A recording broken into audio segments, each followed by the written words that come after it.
వరంగల్లో rowdy sheeter Suri gang దందాలపై ABN వరుస కథనాలకు పోలీసులు స్పందించారు. దీంతో వరంగల్లో పెరుగుతున్న గన్ కల్చర్పై పోలీసులు సీరియస్గా దృష్టి సారించారు.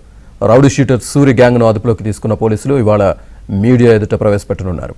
బీహార్ నుంచి సూరి గ్యాంగ్ భారీగా ఆయుధాలు దిగుమతి చేసుకున్నట్టు పోలీసులు గుర్తించారు.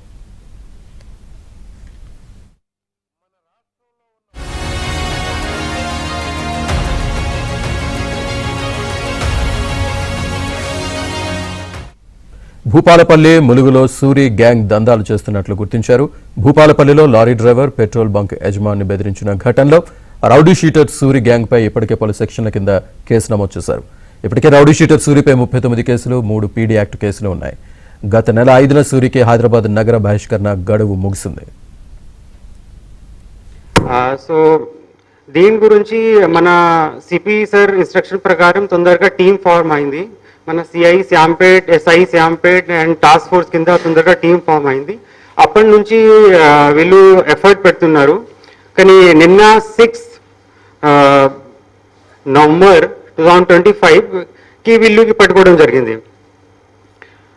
దీంట్లో ఈ మెయిన్ అక్యూజ్ సురేందర్, ఇతనికి main area of activity Hyderabad and Rachakonda కమిషనరేట్లో ఉంది.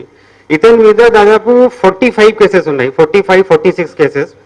దీంట్లో 3 పీడీ కేసెస్ కూడా ఉంది. అండ్ వీళ్ళు ఇతనికి రాచకొండ కమిషనరేట్ నుంచి ఎక్స్టెన్మెంట్ అయింది. ఈ ఎక్స్టెన్మెంట్ అయిన తర్వాత ఇతను మన వరంగల్ లిమిట్లో ఉంటున్నారు. ఇక్కడ ఈ గన్ కల్చర్కి సంబంధించి పూర్తి సమాచారాన్ని మా వరంగల్ కరెస్పాండెంట్ నవీన్ అందిస్తారు. నవీన్, సూరి ఆగడాలపైన rowdy sheeter Dasari Suresh alias Suri పైన ఆగడాల పైన దానికి సంబంధించినటువంటి వివరాలను ఏబిఎన్ ఆంధ్రజ్యోతి ముందే వచ్చింది.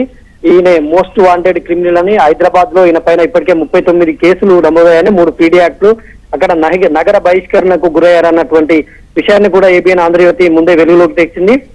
అతడు భూపాలపల్లి జిల్లాకు సంబంధించి ఒక వ్యక్తి మర్డర్ కేసులో అంటే ఒక వ్యక్తి ఇతని అనుచరుడు ఎవరైతే ఉన్నారో అతను గత సెప్టెంబర్ నెలలో హత్యకు గురవుతాడు. అయితే అతన్ని హత్య చేసినటువంటి 6 వ్యక్తులను ఇప్పటికే పోలీసులు అరెస్ట్ చేసి జైల్లో పెట్టారు. అయితే జైలు నుంచి బయటికి తీసుకొచ్చి రిమాండ్ తీసుకొచ్చేటువంటి క్రమంలో వాళ్ళని హత్య చేయాలన్నటువంటి ప్లాన్ తో దాసరి సురేష్ కొన్నాళ్ళుగా ఇక్కడ వరంగల్లో అడ్డా వేశారు. ఇక్కడ కొంతమంది అనుచరులుగా చేసుకొని 2 వెపన్స్ తో పాటు కొన్ని మారణాయుధాలను సిద్ధం చేసుకొని వాళ్ళ మీద దాడి చేసేందుకు ప్రయత్నిస్తున్నారని, తర్వాత భూపాలపల్లికి సంబంధించినటువంటి ఒక లారీ డ్రైవర్ ను పెట్రోల్ యజమానిని బెదిరించారన్నటువంటి కోణంలో ఇవన్నీ విషయాలను ఏబిఎన్ ఆంధ్రజ్యోతి వెలుగులోకి తెచ్చింది. దీనిపైన సీరియస్ గా ఫోకస్ పెట్టినటువంటి పోలీసులు అతన్ని ఇవాళ అరెస్ట్ చేసి రిమాండ్ కి తరలించారు. Right, thank you Naveen.